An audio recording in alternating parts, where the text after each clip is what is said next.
ഞാൻ ഇന്നിപ്പോൾ പറയാൻ പോകുന്നത് വയസ്സായിക്കൊണ്ടിരിക്കുന്നവർക്കും വയസ്സായവർക്കും വേണ്ടിയിട്ടുള്ള വീഡിയോ ആണ്. ഞാനൊരു കണ്ട കാഴ്ചയെന്ന് വെച്ചാൽ വയസ്സായ ഒരമ്മ, അതായത് ഒരു 95 എബോവ് കഴിഞ്ഞു അമ്മമ്മ, അവർ ഹോസ്പിറ്റലിൽ നിന്ന് വിടുന്നു. കാരണം ഇനി അവിടെ കിടന്നിട്ട് കാര്യമില്ല, ഒന്നും ചെയ്യാനില്ല അവർക്ക് വേണ്ടിയിട്ട്, മനസ്സിലായോ? അമ്മേനെ വീട്ടിലേക്ക് വിടുന്നു. അപ്പോൾ ഇവിടെ നോക്കാൻ നിൽക്കുന്നത് മോളാണ്. മോൾ ഇങ്ങോട്ട് വരുന്നു. മോള് ഫുഡ് കൊടുക്കുന്നു. ഒരു 4-5 ദോശ കുഴച്ചടിക്കുകയാണ്. പുട്ടാണെങ്കിൽ ഒരു കുറ്റി പുട്ട്.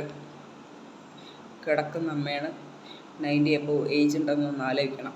ഇതെല്ലാം പറഞ്ഞിട്ട് ഉച്ചയ്ക്കുള്ള ഫുഡ് അതുപോലെ തന്നെ 2 ആൾക്ക് തിന്നാവുന്ന ചോറ്. ഇതിനിടയ്ക്ക് 11 മണിക്ക് എന്തെങ്കിലുമൊക്കെ കടിയും ചായയൊക്കെ ആയിട്ട് കൊടുക്കും. പിന്നെ 4 മണിക്കും അതുപോലെ തന്നെ. ഇതിനിടയ്ക്ക് പല ആൾക്കാർ വരും, അപ്പോൾ ഒക്കെ പലഹാരങ്ങൾ കൊണ്ടുവരും.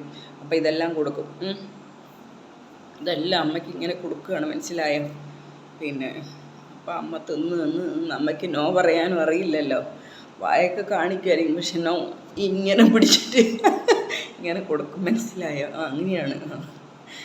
പിന്നെ നിങ്ങളൊക്കെ കണ്ടിട്ടുണ്ടാവും ആ കോമഡികളൊക്കെ. ഈ സീനൊക്കെ ഞാൻ കണ്ടു. ഞാൻ ചോദിച്ചു, പിന്നെ നിങ്ങൾ എന്തിനാണ് ഇങ്ങനെയൊക്കെ കൊടുക്കുന്നത്? അമ്മ എണീക്കണം, എണീച്ച് നടക്കണം. അതിന് വേണ്ടിയിട്ട് ഫുഡൊക്കെ കൊടുക്കണ്ടേ, ഹെൽത്തി ആവണ്ടേ?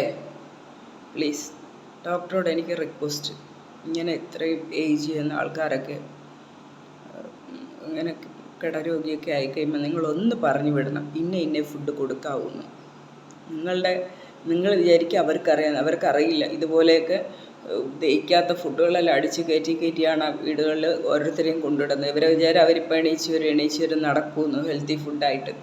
ഇത്രയും ഹെൽത്തി ഫുഡാണ് കൊടുക്കുന്നതെന്ന് ഓർക്കണം. അത് ചെറിയ ക്വാണ്ടിറ്റി ഒന്നുമല്ല. ഇത്ര ചോറാണ്, 2 ആളിലെ ചോറൊക്കെയാണ് അടിച്ചടിച്ച് അമ്മയ്ക്ക് ആദർന്ന് അമ്മയെ വിഴുങ്ങുകയാണോ ചവയ്ക്കുകയാണോ എന്നൊന്നും എനിക്കറിയില്ല. ഞാൻ കണ്ട സീനായി പറയുന്നത്. എന്തായാലും ഇപ്പം അമ്മയില്ല, മരിച്ചുപോയി. പിന്നെ അത് കഴിഞ്ഞ് പിന്നെ നമ്മുടെ കണ്ണൂരുള്ള ഒരു സിസ്റ്ററാണ്. ഇപ്പോഴൊക്കെയാണ് എല്ലാവരും അറ്റാച്ച്ഡ് ബാത്റൂം എല്ലാ റൂമുകളിലൊക്കെ പണിത് വരുന്നത്. അല്ലെങ്കിൽ അറ്റാച്ച്ഡ് ബാത്റൂം ഇല്ല കേട്ടോ. ഇപ്പോൾ എന്ന് വെച്ചാൽ ഒരു 3 ഇയർ, ഒരു 5 ഇയേഴ്സൊക്കെ ആയിട്ടാണ് പിന്നെയും അറ്റാച്ച്ഡ് ബാത്റൂമുകൾ ഒരു റൂമിലേ ഉണ്ടാവുള്ളൂ. ബാക്കി കോമൺ ബാത്റൂം ആയിരിക്കും. ഒന്ന് പുറത്തും, അത് സെർവൻറ്റിനും പണിക്കാരൊക്കെ വരുമ്പോൾ അവർക്ക് കൊടുക്കാനൊക്കെ ആയിട്ട്. അല്ലാതെ എത്ര വലിയ പൈസക്കാരാണെങ്കിലും അവർ, പിന്നെ ഹിന്ദുക്കളില്ല കേട്ടോ, മറ്റുള്ളവരിൽ എനിക്കറിയില്ല, ഞാൻ കണ്ടിട്ടില്ല, എനിക്കറിയില്ല. പിന്നെ കോമൺ ബാത്റൂം അകത്തുണ്ടാവും, ഇതേ ഉണ്ടാവുള്ളൂ. ബാക്കി 5-6 ബെഡ്റൂം ഉണ്ടെങ്കിൽ ഒറ്റ ബാത്റൂം ഒരു റൂമിലേ ഉണ്ടാവുള്ളൂ. പിന്നെ കല്യാണം കഴിഞ്ഞ് വരുമ്പം അവർ വേറെ ബാത്റൂം പണിയും, അങ്ങനെയുള്ളൂ. അവർക്ക് വേണ്ടിയിട്ടായിട്ട് പണിത് അവരെടുക്കും. അല്ലാണ്ട് കല്യാണമൊക്കെ ആവുമ്പോൾ അല്ലാണ്ടില്ല. അപ്പോൾ എന്തായാലും ഈ അമ്മയ്ക്ക് അവിടെ ബാത്റൂം ഇല്ല. ഉള്ളത് വലിച്ച് പിടിച്ചെടുത്തുകൊണ്ട് പോകണം അമ്മേനെ വേറെ ബാത്റൂമിലേക്ക്. ഇവിടുന്ന് ഏതാണ്ട് ഒരു 2 ബെഡ്റൂം 3 ബെഡ്റൂം കഴിഞ്ഞെത്തണം ബാത്റൂം. അത്ര നീളമുണ്ട് കേട്ടോ, വലിയ വീടാണ്. ഇവിടുന്ന് വലിച്ച് പിടിച്ച് 2 ആൾ കൂടെ പിടിച്ച് നടക്കമ്മേ, നടക്ക്.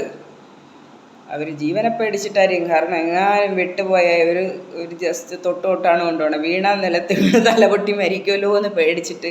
എനിക്കതുകൊണ്ട് അവരൊക്കെ ആ സ്റ്റേജിൽ ജീവിക്കണമെന്ന് ആഗ്രഹിക്കുന്നവരായിരിക്കും. അതുകൊണ്ടായിരിക്കും ഉള്ള ജീവനെ പേടിച്ചിട്ട് പതിയെ നടന്ന് ബാത്റൂമിലെത്തും. എന്നിട്ട് ഫുഡ് ഇതുപോലെ തന്നെ.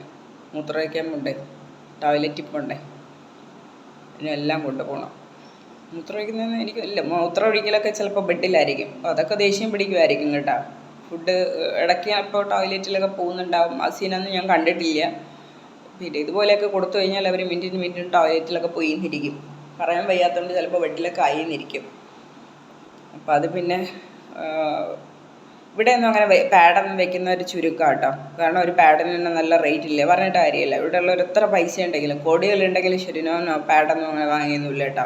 ഇനിയും പാവപ്പെട്ടവർ വാങ്ങും തോന്നുന്നുണ്ട്. ചിലരൊക്കെ വാങ്ങും കേട്ടോ, കാരണം ജോലിയൊക്കെ ഉള്ളവർ വാങ്ങുമായിരിക്കും. കാരണം വേറെ നിവൃത്തിയില്ലല്ലോ. ഇവർ എങ്ങനെയാണെന്ന് എനിക്കും അറിയില്ല, ഞാൻ കണ്ടില്ല ആ സീനൊന്നും എന്തായാലും. അപ്പോൾ എനിക്ക് പറയാനുള്ളത്, നിങ്ങളൊക്കെ നല്ല കാലത്ത് ബാത്റൂമൊക്കെ പണിത് വെച്ചോ, അറ്റാച്ച്ഡ് ബാത്റൂം. ഇല്ലെങ്കിൽ ഇതുപോലെ വലിച്ചഴച്ചൊക്കെ കൊണ്ടുപോകും മക്കൾ. അതുകൊണ്ടിട്ടാ. അതുകൊണ്ട് എൻ്റെ വീട്ടിൽ എന്തായാലും എല്ലാ റൂമിനും അറ്റാച്ച്ഡ് തന്നെ വെച്ചിട്ടുള്ളൂ. ഈ ഒരു പേടി കാരണം. ഇതുകൊണ്ട് തന്നെ ഞാൻ പറഞ്ഞു, എന്തായാലും നമ്മളെ വീട് വയ്ക്കുമ്പോൾ എല്ലാത്തിനും അറ്റാച്ച്ഡ് ബാത്റൂം വേണമെന്ന്. വലിച്ച് തൂക്കിയെടുത്തുകൊണ്ട് പോകുന്നതൊക്കെ സീന് കണ്ടിട്ടുണ്ടല്ലോ, ചങ്ക് പടഞ്ഞു സത്യം. ഫുഡ് ഡോക്ടർമാർ പ്ലീസ് നിങ്ങൾ രോഗികളെ പറഞ്ഞു വിടുമ്പോൾ ഇതും കൂടെ ഒന്ന് പറഞ്ഞ് വേണം വിടാനായിട്ട്. കൊടുക്കുമ്പം ഒരു ക്വാണ്ടിറ്റി ഇത്ര എന്ന് പറഞ്ഞ് അളവ് വരെ കൊടുക്കണേ ഡോക്ടർ. അളവിൻ്റെ പാത്രം വരെ പറഞ്ഞു കൊടുക്കണം. അവരൊരു പാത്രം എന്ന് പറഞ്ഞാൽ അവരെ പാത്രം ഇത്രയുണ്ട്. കണ്ണൂരത്തൊക്കെ വലിയ പാത്രമാണ്, വലിയ പാത്രമാണ്. എന്നിട്ട് ആണുങ്ങൾക്ക് അതിലിങ്ങനെ നിറച്ച് ചോറ് ഇങ്ങനെ അമക്കി വെച്ച് കൊടുക്കുന്ന അതുപോലെ അമ്മയ്ക്കും കൊടുക്കും. അത് ഓർമ്മ വേണം. എന്നിട്ട് നിങ്ങൾ പറയുമ്പോൾ അവർ കപ്പ് എന്നുള്ളൊരു കപ്പെന്ന് പറഞ്ഞാൽ ചിലപ്പോൾ അവർ മറ്റേ മഗ് എടുത്ത് മറ്റേ നമ്മുടെ കുളിക്കുന്ന മഗ്ഗും കൊണ്ടുവരും. അതുമല്ല എന്ന് പറയണം. ആ അളവ് പാത്രം വരെ കാണിച്ചു കൊടുക്കണം, മനസ്സിലായോ? എന്നിട്ട് വേണം രോഗീനെയൊക്കെ വിടാനായിട്ട്.